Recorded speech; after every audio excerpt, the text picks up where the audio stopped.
So who have we got today? We've got Andy Price, who is a fleet safety expert. He will be running you through what insurers look for and how to handle your conversations with them. We've got Matt Vass, who is from MANTIS Live. He's a connected camera expert who will be taking you through exactly what you should be looking for in a dash cam provider, because I know it's a really hot topic at the minute and an item that a lot of companies are reviewing, whether or not they need to take these on board now and really take them seriously. And then finally, it will be myself, who I'm going to take you through what to look for from a telematics provider, what kind of data you should be using, and then how you can approach your insurer to really drive home that you are looking at reducing your fleet risk profile and therefore that you should be able to reduce your costs as a result.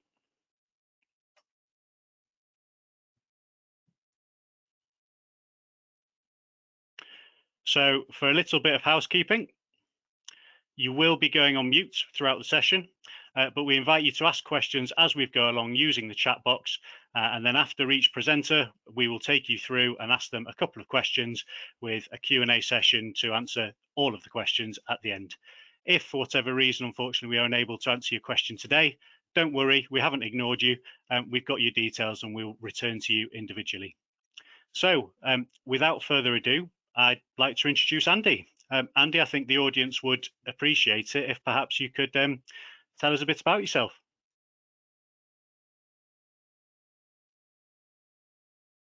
So good morning, everybody, and thanks for the invite to come and share my thoughts on mitigating risk and reducing your insurance costs. So I've been working in fleet safety for, well, more years than I care to admit. Back in the 1990s, way back then, I had a part-time responsibility for the safety of a fleet.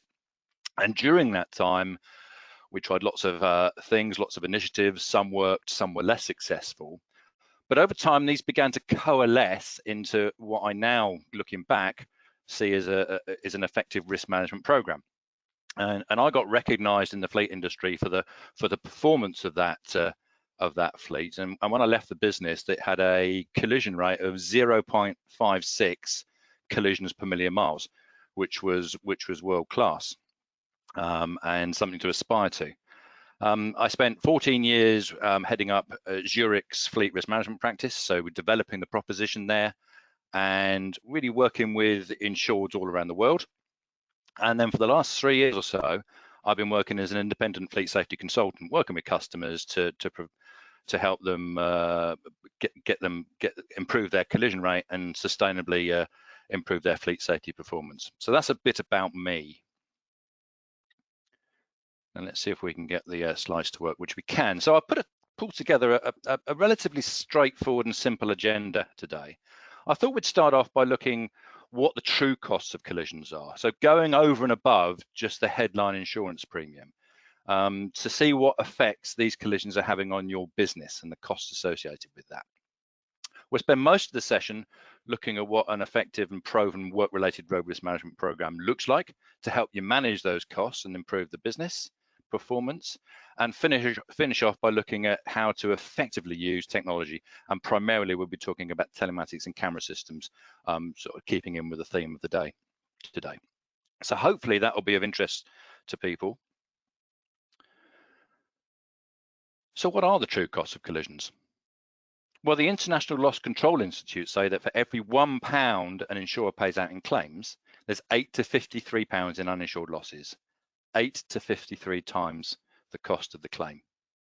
Now, I find that figure a little bit difficult to justify, and I wouldn't like any of you to go in front of your financial director and say, well, actually, we've got these claims costs and the uninsured losses are 53 times that much.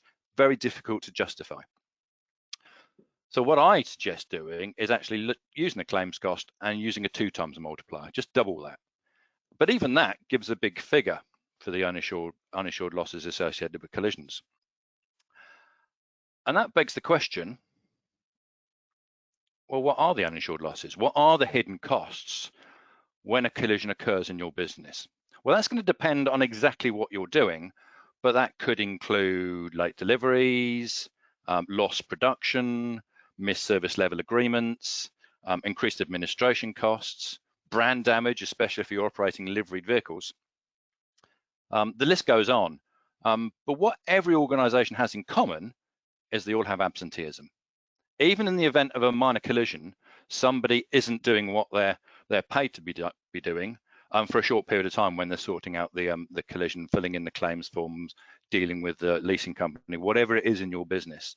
And of course, in the event of a more serious collision where they're injured and off work, or perhaps potentially not physically injured, but off because of psychological trauma after a serious collision with someone else is injured, they're not doing what you're paying them to do, and there is a business impact because of that. Let me give you an example. If someone is responsible for sales and they're off work because they've been involved in a collision, their customers aren't getting as good service from your organization. So that increases the chance that your customers are going to go to your competition. Well, perhaps you've got a colleague covering their territory. Well, in that situation, is that colleague doesn't know the customer base as well, so the customers are getting poorer service, and that person's own customer base is probably getting poorer service. That person may, because of the increased stress, because of the increased work, have more time off work, and you get into a bit of a vicious circle. So absenteeism has a massive effect on the business, but of course these losses don't appear on any balance sheet, so they're very difficult to quantify, which is why we have to use an estimate. And if you use that 2 times estimate of the claims costs, looking at all the uninsured losses that we've just gone through, then you can see that actually that's relatively straightforward to justify if you're sitting in front of the financial director or any other senior managers. But you don't have to finish there. You can go one step further, and you may be wondering why there's chocolate bars on your screen, and that doesn't mean we're just about to take a break. What that means is that I encourage customers to actually think about, well, based on our profitability, how much product or service do we need to sell to generate enough revenue to cover those uninsured losses we've just talked about? And that's along the lines of what Nestle did. And these figures are a few years old now, but they worked out based on their core fleet that they would need to sell 235 million Kit Kats per year to fund the costs associated with their collisions. 235 million. And what that did, it made it very real for everyone in Nestle. You know, the production team could visualize what that looked like on the plant. The warehouse manager, well, how much space did they take up? The distribution team could sort of picture that on the back of their trucks and vans. The sales team knew how difficult it was to get that amount of chocolate onto retail shelves. It made it very real for everyone in the organization, and they could see what the business impact of collisions meant for their business. And that's what I encourage all my customers to do, is work out, you know, what the implication is for you. You know, how many deliveries do you have to make? How much product do you have to make? How many service engineer visits do you have to make to generate enough revenue to cover the uninsured losses? There's a big business impact that goes way above that very simple sort of premium sort of figure that you see associated with the cost of collisions. It's a business issue, not just an insurance issue. So that begs the question, well, what are we going to do about it? What sort of risk management process is going to work to help us tackle some of those collisions? And we're going to spend quite a lot of time on this next slide. This is an effective and proven work-related road risk management program based on the health and safety principle of plan, do, check, and act. And before we talk about some of the elements, you'll notice that encircling that process are management and culture. These are the 2 key success factors in work-related road risk management. When I talk about management, I'm not talking about managers. Managers have a tremendously important part to play, and we'll talk more about that later. When I talk about management, it's how your operating practices and procedures dovetail into your safe driving policies and procedures. Now, all too often, I'll be working with a customer, I'll say they've got some great driving safety policies and procedures, but these are an aspiration because their operating practices and procedures don't allow them to put the drivers to put these policies and procedures into practice. And when faced with a choice, usually operations win out over safety. So when I'm working with a customer, quite often I'll be recommending that they tweak their operating practices and procedures to create an environment in which drivers can drive safely. And that's the key. That's getting that safety operational balance right. So it's not just all about having great policies and procedures and great technology. It's all about how that dovetails into the operating practices and procedures. And when we're talking about culture, this is the on-road safety culture, which, as you can imagine, driving is a very emotive issue, takes a long time to develop. Management have a tremendous part to play in there as well. How do they support your driving safety program, not just financially, but visually? You know, are they standing up and talking about it in team meetings, that type of thing? The consistency, does this apply to everybody? Does this apply to the managing director, to the best salesperson, to all your drivers in all your different vehicle types? And our senior managers seem to drive safely. The worst thing that can happen is you launch your driver safety program, and the next day the managing director is seen driving out the car park on his or her phone. Disaster. But the culture is a tremendously important part. Now, assuming those two things are in place, that safety operational balance, and you're working towards developing the culture, what are some of the key elements of this process? Well, in the plan phase, we've got policies and procedures. Now, as you might expect, these are quite important, but because these are the framework, these are the building block on which everything else sits. So you've got to get these right, and they've got to align with your operating practices and procedures, as I've said earlier. So as an example, we're talking about technology today. If you install telematics in all your vehicles today, you look at the data tomorrow, you're going to see a lot of speeding incidents, and you will. Now, the question is that covered in our policies and procedures? How are we going to manage that? What are we going to do about it? And if all of these issues aren't covered, then what are you going to do to manage these behaviors out of the business? So this is an important area to get right. I'm going to talk more about manager training later. One thing to mention here is not many organizations do that, and it's a critical part of the risk management process. In the do phase, this is where we do our risk assessments.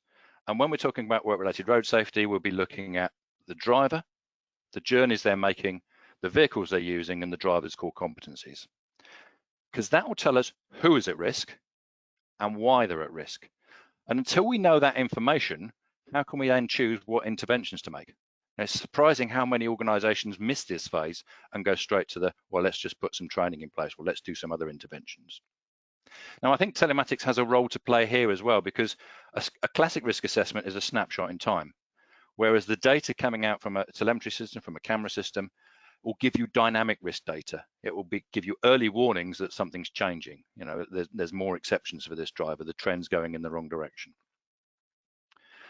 And of course, this is where the do phase is where our interventions come in. You know, we do we do training? Do we put some management systems in place to tackle the risks that we've identified? Do we invest in telemetry data? Do we invest in cameras? In the check phase, well, in terms of the indicators, your classic measurements would be number of collisions, types of collisions, severity of collisions. But again, that's a lagging indicator. That's already happened.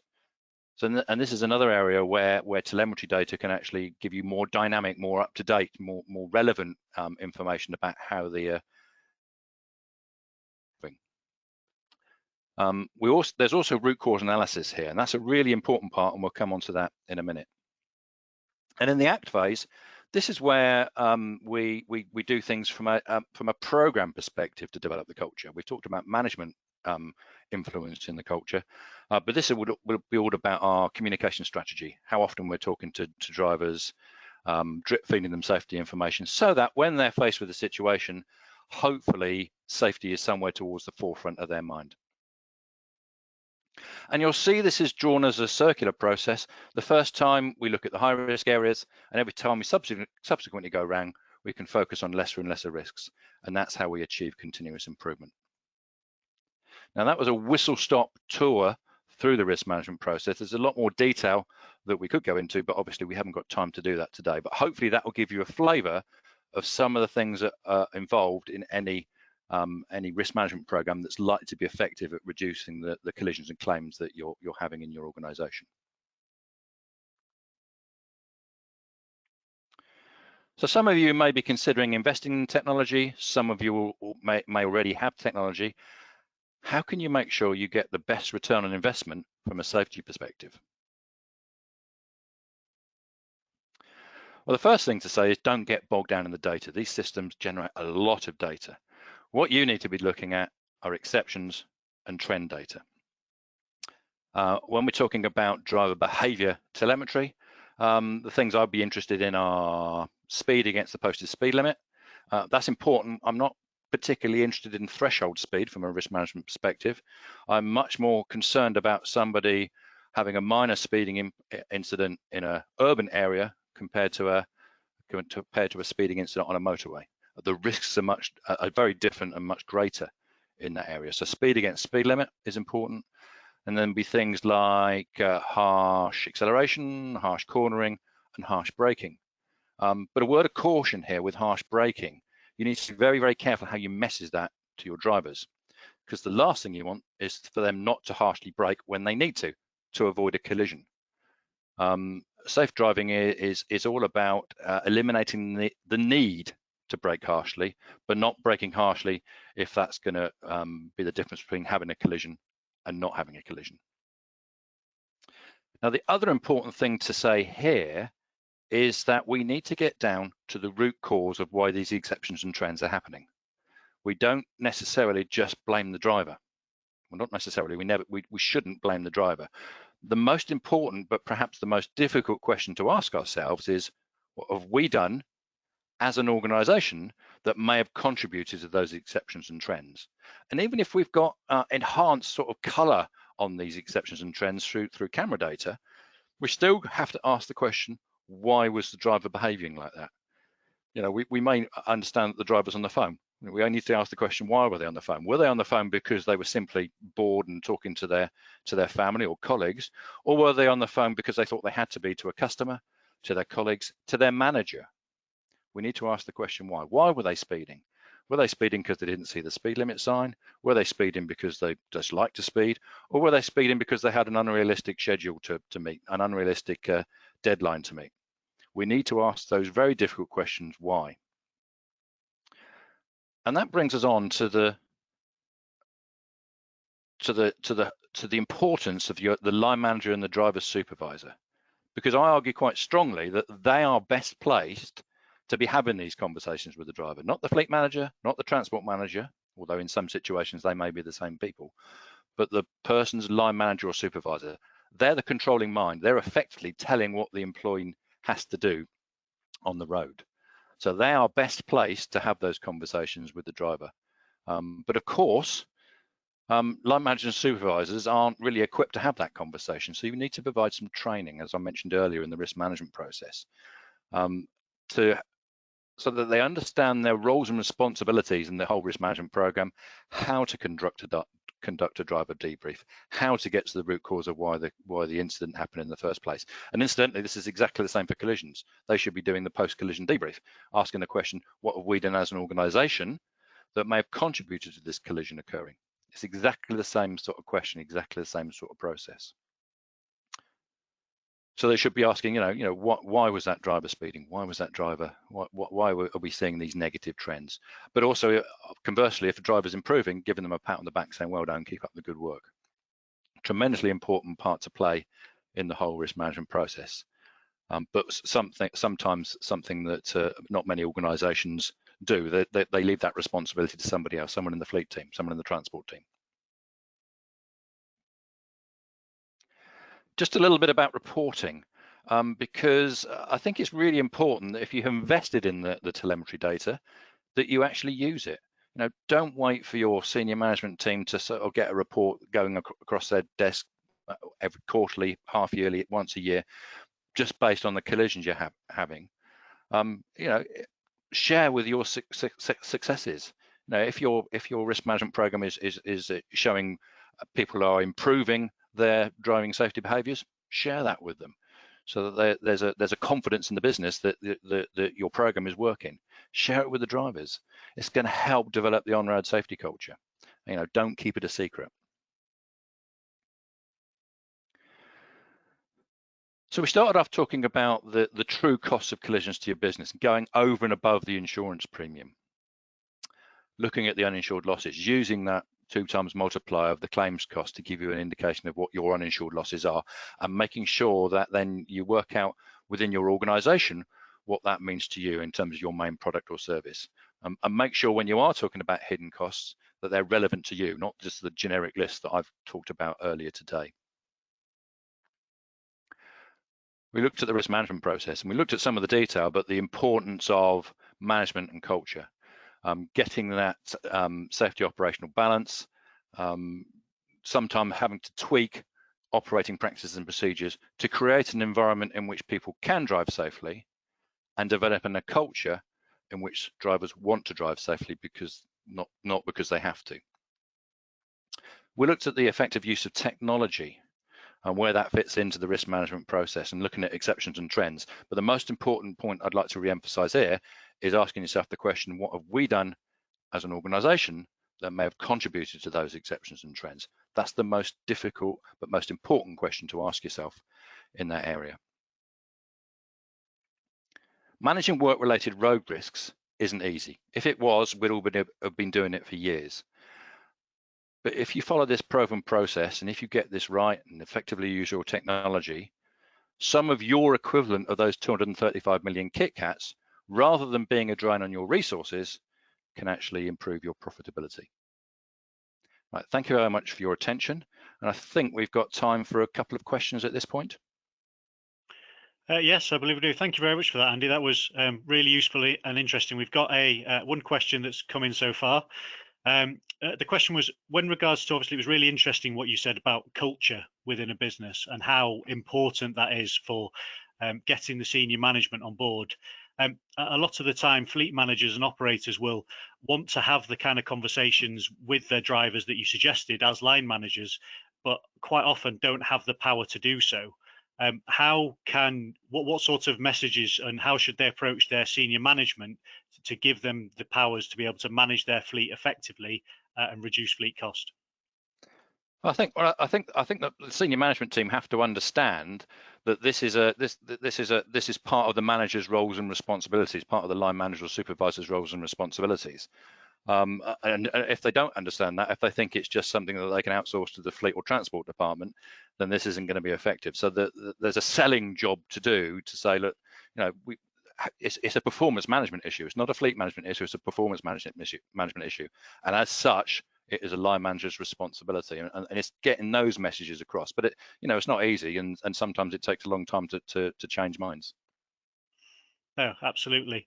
The other question that has come in so far, so please don't forget to type your questions in the chat as we go, is immediately after an accident, insurers always talk about kind of the golden hour or the golden initial time period immediately after an incident has happened. How important is that, and what can we do to kind of ease the transition and hop on an incident as soon as it occurs? Well, I think this is going to be covered later, so I'll just say something briefly about it here. But the sooner that the insurer knows about the collision, the sooner they can start managing it, the sooner they can get their own courtesy cars, manage the expectations of the third party. I would say, we talk about the golden hour, maybe even the platinum half an hour, because it's surprising how quickly, once a collision has occurred, that some of the drivers involved get telephone calls, say, well, would you like to get into this hire car? So the sooner the better, but that's going to be discussed more later. Fabulous. Thank you very much, Andy. Okay. Andy will be available for questions later on, but now I think it's a fantastic time to be able to hand over to our resident connected camera expert from Mantis, Matt Vass. Matt, if you'd like to give us a quick introduction to yourself. Hi there, good morning everyone. Thank you again for attending the session. My name is Matthew Vass and I'm the UK channel manager here at Mantis Live Cameras, but previously I've worked in the telematics sector for a number of years as well, so plenty of experience working with fleets and fleet owners of various different sizes. So what I'm going to be talking about today, there's no doubt that camera systems are currently one of the biggest technological trends in the transport sector. And it's pretty easy to see why. There's been a huge number of proven benefits of having a camera system to companies that are running a fleet of vehicles in many different guises, and many of our listeners will have had experience with that. However, though, I've spent a number of years having conversations with hundreds and hundreds of fleet owners and operators, and there is an unfortunate reality of living with some of these types of camera systems. And in particular, today I'm referring to non-connected systems. So that's what I'm going to be exploring in this session here.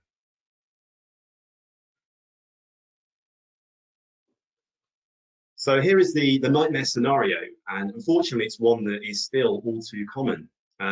If you've had, your vehicle has been involved in a collision and your driver say it wasn't their fault, but you've got multiple witnesses from another party that say otherwise.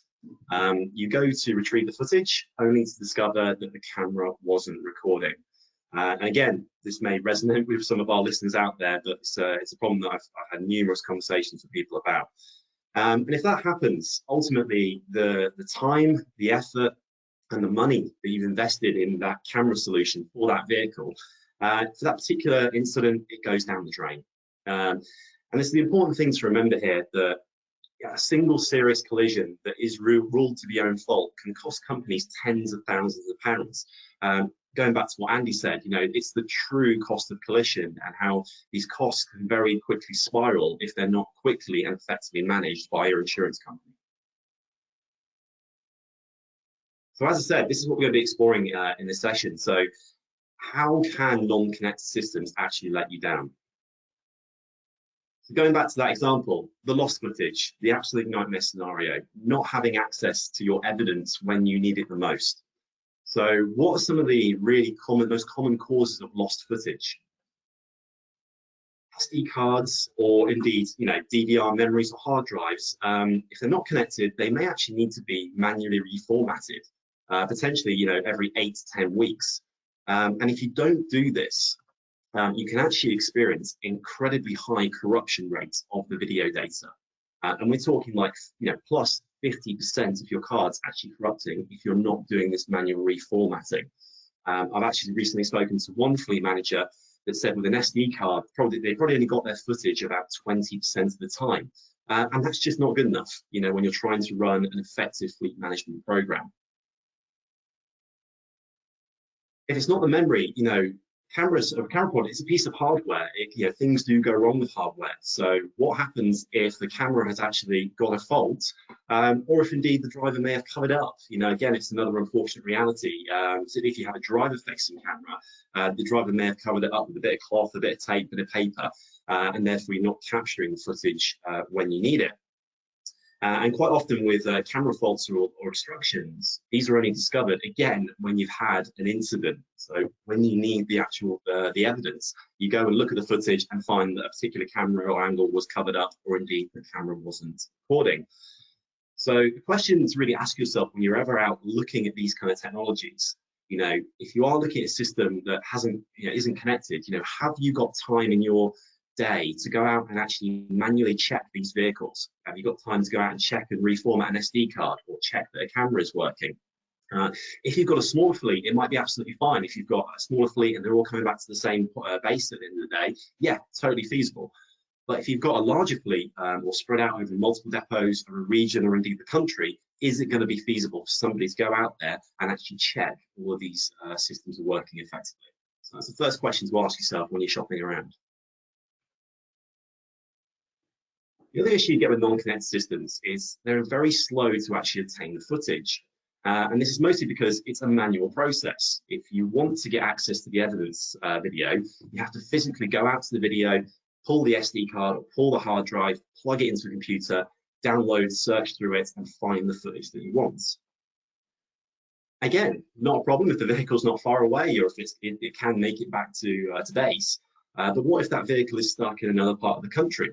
Or indeed, it's been involved in a collision, it's been damaged, and the police or the recovery company have actually taken it away. It's now locked away in an impound. You're going to have to arrange for somebody to go and actually, again, visit that vehicle to access the footage, and that can cause huge delays.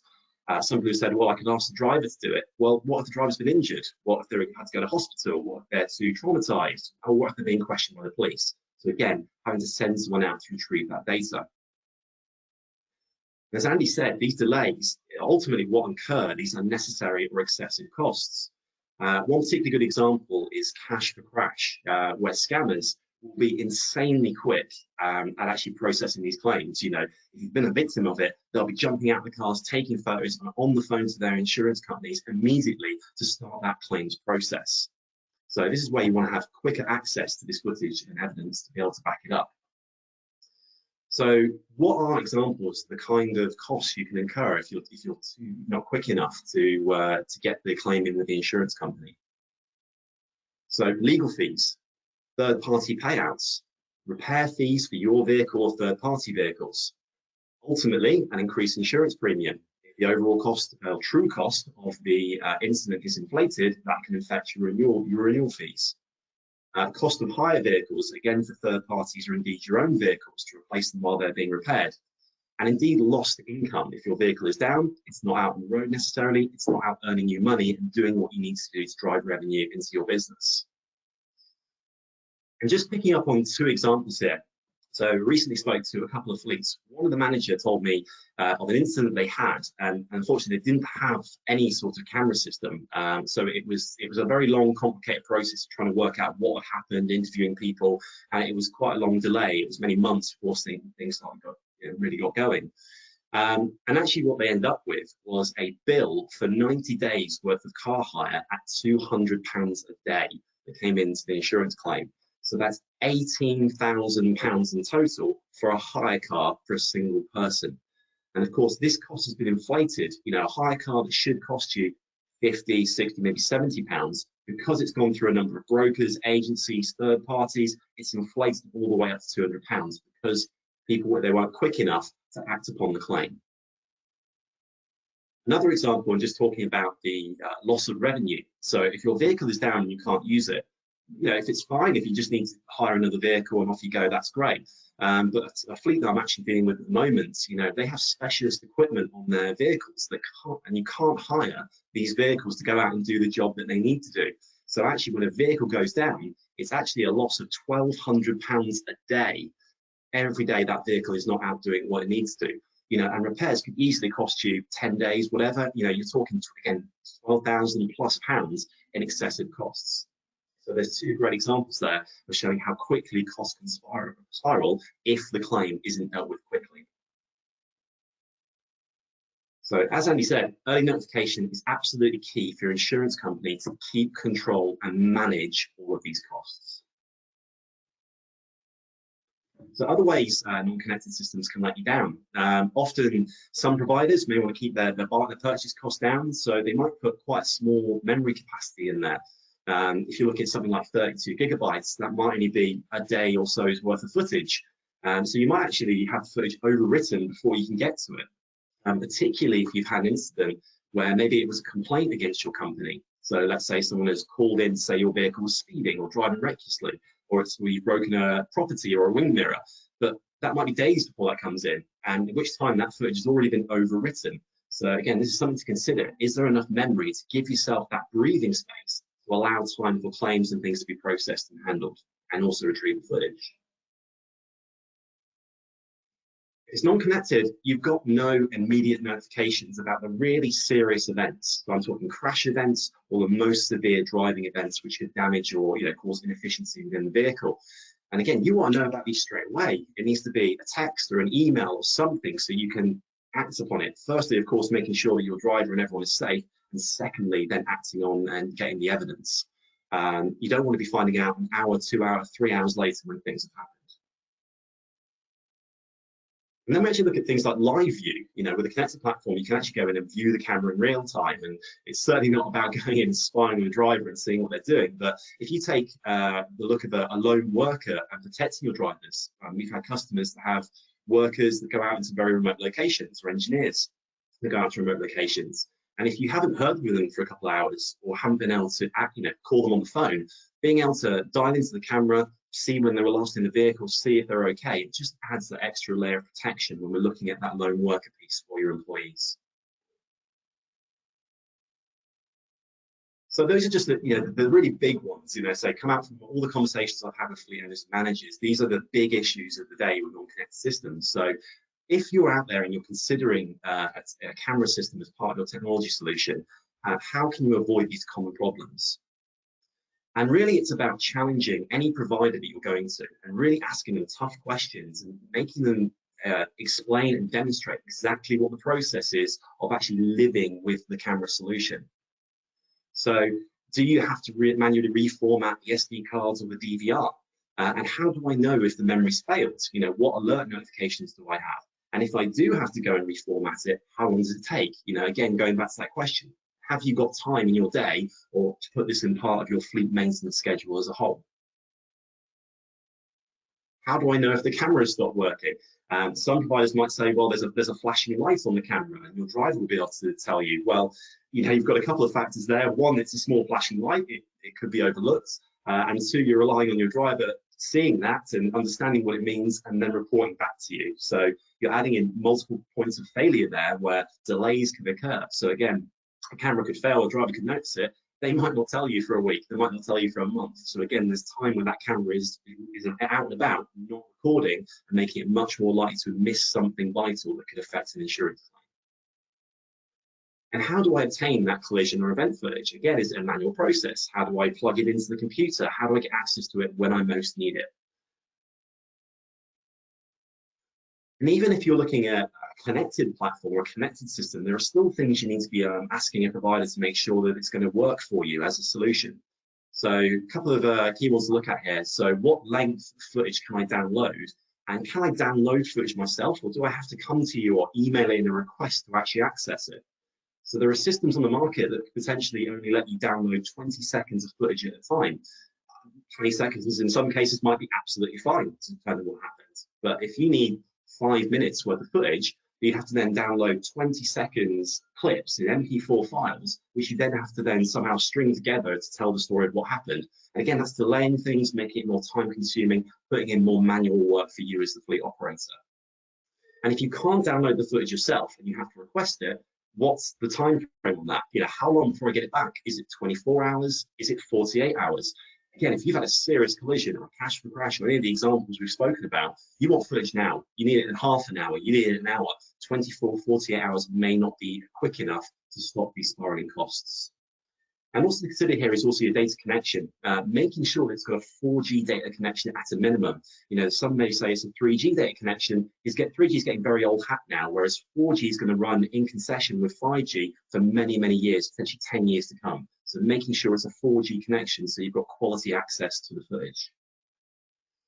And you look at the cameras themselves. So many solutions will have the forward-facing camera recording in 1080p, but let's make sure that all the cameras can record in the full 1080p. Some might be 720p. And again, for quite a few instances, that might be absolutely fine. But if you've had a collision or an impact on the side of the vehicle and someone's driven off, is the quality of the footage good enough so you can actually read the number plates? Importantly, identify who that driver was so you can direct the claim towards them. So like I say, there is much more to it, but these are the most really common things that I've come across in my conversations with various people. But ultimately, when you're choosing a system, it's about protecting the two big important assets in your business. And number one, of course, is the driver, making sure that they're safe and making sure they're protected from anyone trying to make false accusations against them. And your vehicle, making sure it's being driven safely and you're not incurring unnecessary maintenance and repair fees. So thank you very much for listening, and I've got a little Q&A, but yeah, feel free to drop me an email or find me on LinkedIn if you do have any questions or want to discuss things further. Thanks for that, Matt. There's been loads of questions coming in already specifically for you, but before we go ahead with them, it's just a quick note to say that for anybody, if they've been experiencing any technical difficulties or anything like that, the recording of this webinar will be available afterwards for you to all come back and watch again and get all the insightful comments. So one of the really key questions that's come in, Matt, has been how many events can be stored in the cloud when you are storing data in the cloud? I mean, how big is the cloud, if you like, and does this consequently come at a big cost? Maybe a big cost to the provider, but certainly not to the end user. Cloud storage and cloud data, the world runs in the cloud now. So storage requirements are more than adequate. So typically an event will be stored in the cloud for 90 days for an individual event. Typically, again, that'll be about a 20-second footage clip. But there is no limit to how many events you can have. It doesn't matter how many events you've got in your fleet, they'll be stored in the cloud generally for that length of time. Excellent. And one of the follow-up questions as well is that I know some companies will use their camera footage for additional training for their drivers.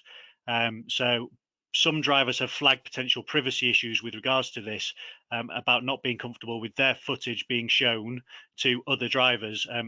How do you get around this? Yeah, totally. As with all these systems, and even when you're talking to anything with drivers, transparency is absolutely key, you know, from implementing it to making sure they understand why the system's there. But the driver training is a huge piece that gets overlooked. You know, adding driver training and video footage to a driver event's profile adds a whole layer of context, and the drivers can actually see what they're doing wrong. So again, if the drivers are properly onboarded with the camera solution, they understand the reasons why, they'll hopefully be more likely to want to share their experiences with the rest of the drivers. But you know, people still might be a bit hesitant. So making sure that some providers got face blur technology could be a good way of getting around this. So when you're downloading footage, can I blur out certain things or mask a driver's identity so that they're protected, but you can still use this really quality footage to deliver a really great training session. Excellent, thanks for that, Matt. Just before we continue on, there's one last one before the final question session at the end, which is this solution feasible for smaller fleets? How does this system work when there's only perhaps 2 or 3 cameras involved, and does it still present a case for return on investment? Yeah, I mean, typically when you've got a bigger fleet, yes, you're more likely to have more incidences, but ultimately it comes down to the fact that driving for work is the #1 most dangerous activity in the UK. I mean, it's been like, you know, when you look at scuba diving and various other things, you know, it is the most dangerous thing anyone can do. So actually your likelihood of being involved in collision on a timeline is still quite high. In terms of the benefits, whether it's a small fleet or a larger fleet, they're exactly the same. The problems are exactly the same. The process for an insurance claim or the types of collision you have are exactly the same. If you haven't got time to manage things manually, you know, having to manually download footage or whatever, particularly in small fleets as well, you know, technology actually, you know, they tend to have fewer people in the business and more people wearing many hats in the business. So actually they're spread more thinly. So have they got time to have another manual process or another load of data analysis that they have to do? So you could almost argue that in a smaller company, it's more important to have a more holistic, you know, connected system that's more automated, that's just telling them when things go wrong and giving them direct access to it. So yeah, totally applicable for a small fleet. Excellent, brilliant, thanks, Matt. Right, now we're going to move on to telematics and really giving an overview of how you can harness your telematics data to improve your fleet safety and empower your conversations that you're having directly with your drivers. So the question you've kind of really got to ask, I suppose, is what is it that you should be looking for from your telematics system, and what should it do for you when it comes to improving fleet safety? There are 3 core elements. So the first one is prove. You need to be able to prove to your insurers that actually you are taking fleet safety seriously. As Matt just mentioned previously, there are 2 core assets when it comes to fleet. First and foremost is that driver. Second of all is the vehicle. So if you can prove to your insurer by using data taken from telematics that you are not only talking and training your drivers to improve their driving styles, but that actually you're showing continued improvement over a set period of time, they'll be far more willing to have a conversation with you about reducing your premiums. So the next element, as part of that ongoing training for your drivers, is actually prevent. How can you prevent accidents before they even happen? So how can you take your telematics data, take your drivers aside, partner it potentially with some camera footage and say, look, these are the areas where you are weakest. These are the areas where actually if you improve your driving style, either by gliding into junctions as you approach them rather than accelerating and then braking harshly just before you get to the junction, how can you generally, well, how do you maintain the speed limit? How do you reduce your speeding incidents as kind of one of your key red flags? Because there's a direct correlation between people who steer sharply and brake harshly and speed to the amount of accidents they have. And quite often when you present drivers with this data, they're quite receptive to actually taking it on board and changing. And typically companies that do take on a telematics system and some sort of training program utilizing the data will see a 50 to 60% reduction in the number of accidents that they face. And that kind of comes down to the most important bit really, which is protect. this is in place not only to kind of give you the data and the tools to use to improve your fleet and reduce your costs, but it is there to protect your drivers. You will get comments from drivers saying, oh, it's Big Brother. We don't want you to know where we are all the time. But actually, it's not about that. If you've got a telematics system in place that can give you a first notification of loss with crash detection, so as soon as that incident starts, within that platinum half hour, within that first golden hour, you can be speaking to the driver, actually finding out whether or not they are okay. The absolute last thing that you want as a fleet manager or as a business is to be finding out about an incident that your vehicle has been involved in on the 6 o'clock news, having absolutely no idea what has happened to either the vehicle or your driver, more importantly.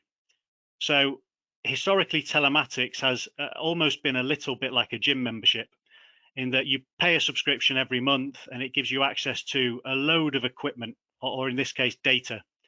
But unless you actually go to the gym, unless you actually use that data you've got at your fingertips, you're not going to see any benefit from it. So the question then is, what sort of things should you be looking at? What are the risk red flags to really improve the safety of your fleet that you can pull from your telematics platform? So the first one should be fairly obvious. I've mentioned it already. It's driving events.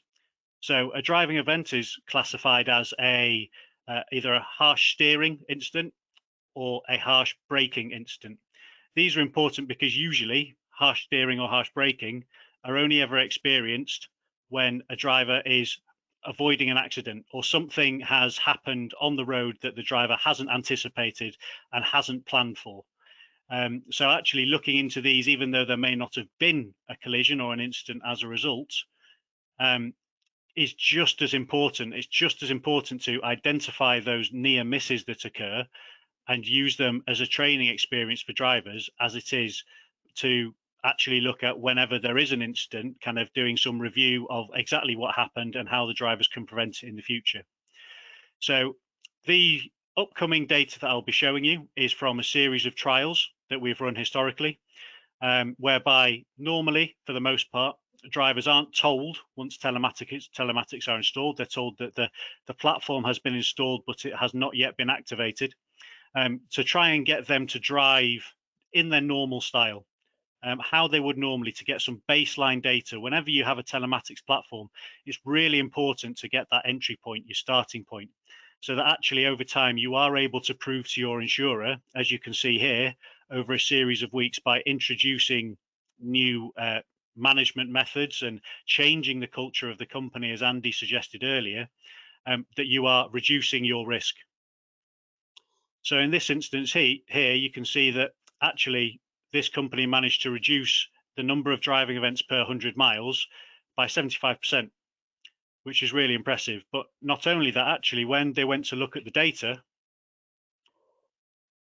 there were 4 vehicles that were causing the majority of their driving events. There was 2 vehicles, so 2 specific drivers, who were the ones that were causing 77% of all their driving events. Now, I'm sure you've all heard the rule of 80-20. It's very much the case that 20% of your drivers are likely causing 80% of your incidents. I mean, you've probably got a rough idea of who they are already. In the back of your mind, there's likely a name. However, by educating the driver, by using this data, saying, look, these are the events that are happening. If you try and approach junctions more slowly, don't be as aggressive with your driving style. Don't feel the need that you have to make that gap, and drive smoothly and more efficiently. Not only will you as a company benefit in terms of reduced fuel expenditure, but your drivers are far, far, far less likely to be involved in a collision or a roadside accident. So this really puts it into a little bit of context here as well. This is a trial that we ran literally just before Christmas for a new customer. So when we looked at the trial data, they were having nearly 5 driving events per 100 miles, but it was one driver very much in particular that was causing the majority of the problems. So for that first week, they were told the telematics isn't working. Don't worry about it. Just go about on your day. We'll activate it next week. And you can see instantly without any driver training programs put in place, an overnight drop and improvement in the driving style just by the drivers knowing that actually their driving behavior is now being looked at, and so they need to drive better. But again, coming back to what Andy said earlier, unless you're prepared to put processes in place within the business and change the culture of the company, that effect doesn't last forever. You can see here that as drivers forgot about the fact they had telematics and got used to the system, the number of driving events per 100 kilometers gradually started to creep back up over time. So this is where it's really important within your business to set an effective review process periodically, perhaps even like in the example below this bar chart, set up a league table so you can identify which of your drivers are the worst and share that data with them. Let them see that league table, because I can guarantee not one of your drivers will want to be the top of the worst driver in the company list. So what's one of the next red flags? Again, speeding, classic. As it's already been alluded to by Andy, more accidents occur in urban and rural areas where you would think, well, the roads are quieter, the speeds are slower, than they do on motorways where everybody's traveling at a consistent speed. So being able to identify when people are speeding, where they're speeding, and the speed limits on the roads that they're on, so you can identify that immediately and again, really stamp that out, it reduces your risk massively. It just goes to show that people a lot of the time will not even think about it. Some drivers will be far, far worse than others, but there's got to be restrictions and penalties in place, perhaps by, for example, taking a holistic view of driver behavior and then looking to incrementally improve that over time. So let's say your drivers are a score of 6 out of 10 to start with. And then when you install telematics, they go up to perhaps a 6.5, 7 out of 10. You've got to set a benchmark for the drivers to achieve and incentivize that. Say, look, if you can achieve an 8 out of 10 over the course of the next quarter, then there'll be some sort of incentive or reward for you based on that. And then over time, you can increase that to 9 and then 10 to the point where actually you've got a really quite safe fleet, which is really low risk. The way that insurers look at your insurance premiums is by looking at your claims history over the previous 5 years. And that is the main factor in how they determine how much to charge you and what risk your fleet is. So by reducing these core elements of speeding and driving events and proving it to your insurer, naturally within 6 to 12 months, the number of claims will have also decreased through better driving. You'll be able to approach your insurance company and say, look, this is where we started 6, 12 months ago. This is how hard we've been working. This is the data we've got. And look, last year we had 12 accidents. This year we've only had 2. And it's about having that open dialogue so you can really negotiate with them and they're not dictating terms to you. But you really can't do that without having the data at your fingertips and at your disposal.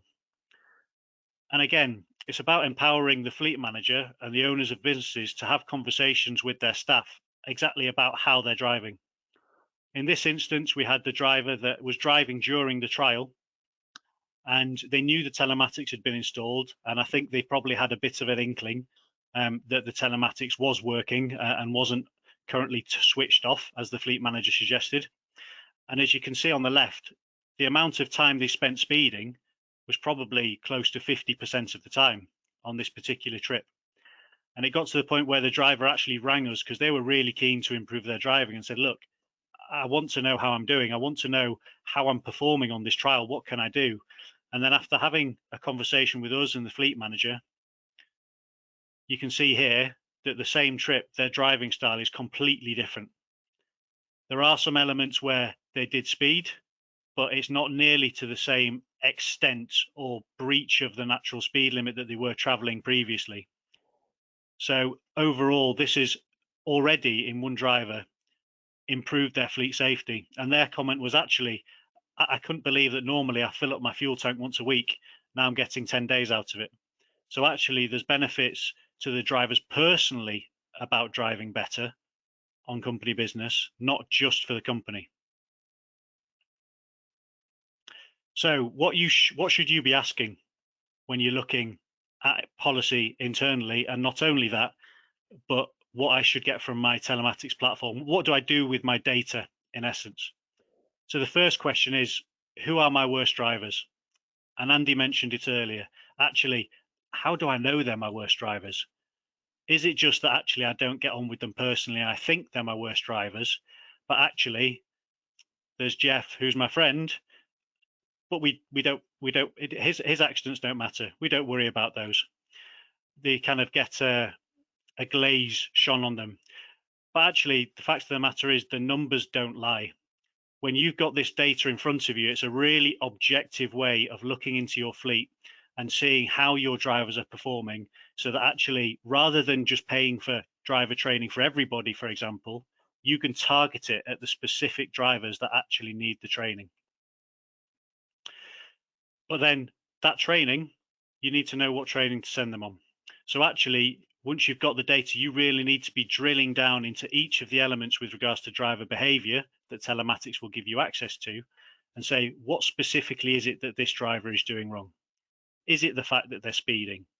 Is it the fact that they're braking too harshly? Or actually, in terms of company costs, now you've got the data, is it the fact that they're sat there idling their vehicle for half an hour every morning because it's the middle of January and they're waiting for the car to heat up? And then once you've got that data, what can we do to change processes internally that will mean that as a business, we can change our culture and look to reduce the risk of our fleet and ultimately look after our drivers better? Because that's what it's all about. It's not all necessarily about reducing the cost of accidents when they happen. It's about looking after your staff and ensuring the people behind the wheels of the vehicle that are representing you on company business, their well-being is considered and looked after.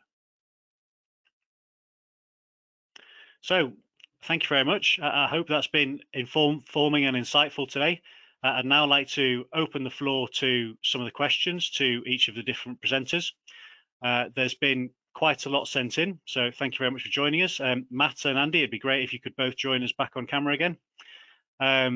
Let's start with a question for Matt at Mantis. So, Mantis, the solution, does it require any installed software, or can it run from a web browser? Yeah, I mean, Mantis was still a relatively new business, going about 3 or 4 years now. So currently it's an install, but we've obviously got the plans to go on fully cloud-based later this year. So yeah, different options around that. But yeah, it's an ever-evolving system with these solutions. No, absolutely. I can completely appreciate that. And also, one of the other questions that has come in is, are there any camera options for those fleets that are running higher vehicles? So is there almost a plug and play solution, if you like, where it can be switched between different higher vehicles as and when new staff members come on? Yeah, high vehicles, even the telematics days, they're always a really, really tricky one, because you want to avoid these install costs, and of course, because they're happening so quickly, you haven't necessarily got time to do a full hardware install, and the time frames you hire them at different lengths could be a day, could be a week, and 2 months, could be whatever.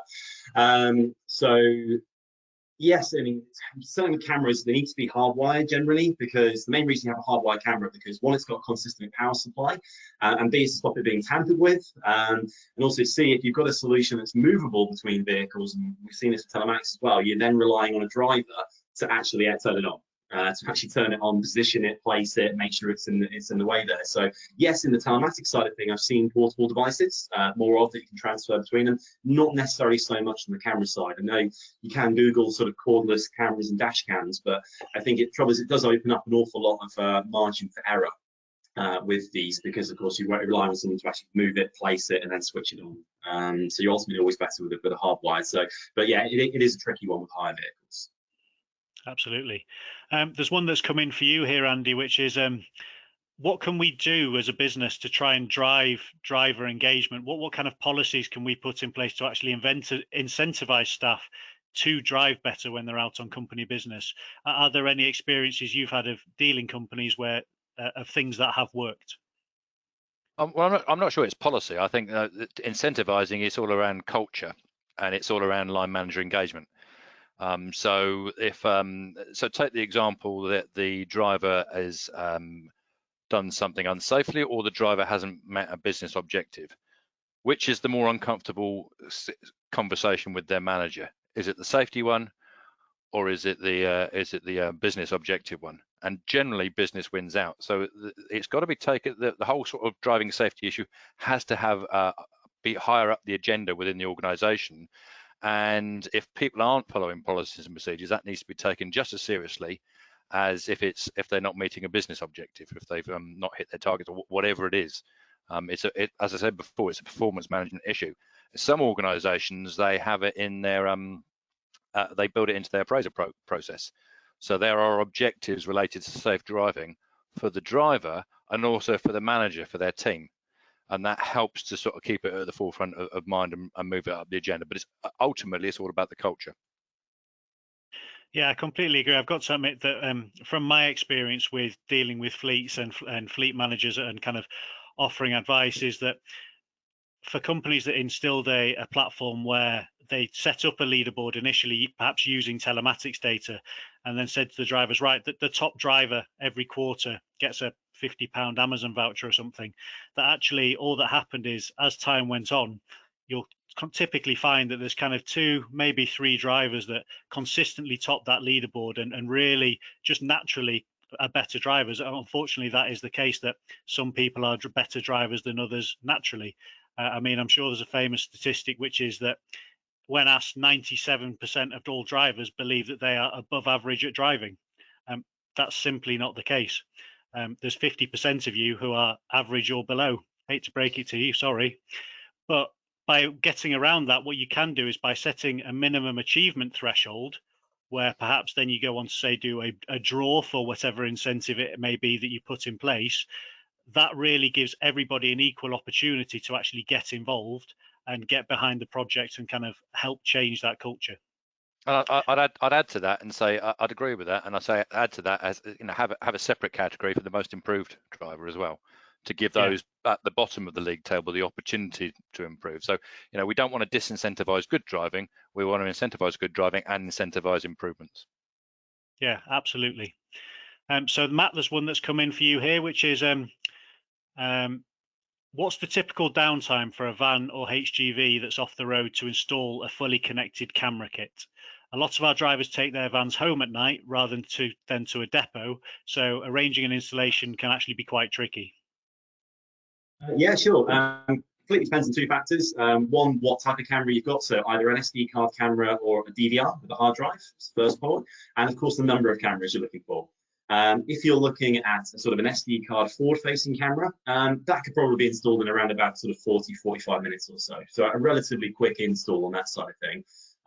If you're looking at a DVR solution, so more memory and loads of great benefits to that, and of course you can add more cameras. But if you're going for like a forward-facing and maybe an internal driver-facing, 2 side cameras and even a rear, the more cameras you add, you're probably then looking at install times of get 3-4 hours potentially to do it fully. Again, there's a lot of factors because it's a long wheelbase van or a short type of van. How much cabling you've got to run, make sure it's hidden, it's safe, it's locked down and secure. So there are a lot of factors that indicate that. But yeah, a forward-facing connected camera with an SD card, typically about sort of 45 minutes or so. Which is actually, if I'm honest, that's a lot quicker than I was expecting, because especially when it sounds like, again, it's a really peak bit of technology for fleets to use. So moving back to Andy, have you been involved or aware of, apologies, I've already read that question out. So for Andy, many companies set a tolerance of 5 to 10% on speeding before it's reported as an event. How do you personally view that from a risk management? How do you personally view that from a risk management perspective? Is it bad practice? Well, obviously any speeding is bad. Hopefully we'd all agree with that. Speeding is one of the big 4 causes of serious collisions that involve injury and death. So we need to eliminate speeding, but you have to start somewhere. And I think that at the start of the process, you have to set some thresholds. Otherwise, you're going to get everyone speeding. So what I would suggest people do is they set their thresholds above the speed limit and then gradually bring that down as their system evolves. So that's how you achieve continuous improvement in your speeding. It sends out a message that we're serious about this. We've given you some leeway at the beginning, and then we're going to gradually improve. Because there's a couple of things here. What is the threshold, and also how often are we measuring? you know, because different telemetry systems measure at different points. You know, are we measuring once every 5 seconds, 10 seconds, 20 seconds, 30 seconds? That's different as well. So I think thresholds are a fact of life, but we need to be working to bring those down. No, that's great. Thank you, Andy. Right, I'm acutely aware that we've now been online on this webinar for just over an hour, and there's still questions coming in. So thank you so much for all your interest. We will take the time to go back to each of you individually and answer your questions that you've asked. This was episode 1 of our Prove, Pretend, Protect LCV Solutions focused webinar series. Don't forget to keep an eye out for part 2, which will be coming in a month's time, where we'll have where we've got invited Fleet Check, who are going to run us through the compliance side of running a van fleet, asking questions such as, are your vehicles illegal? How do you know? What policies, again, can you put in place to ensure that your drivers are safe on the road? Thanks, everyone. Goodbye. Right, goodbye.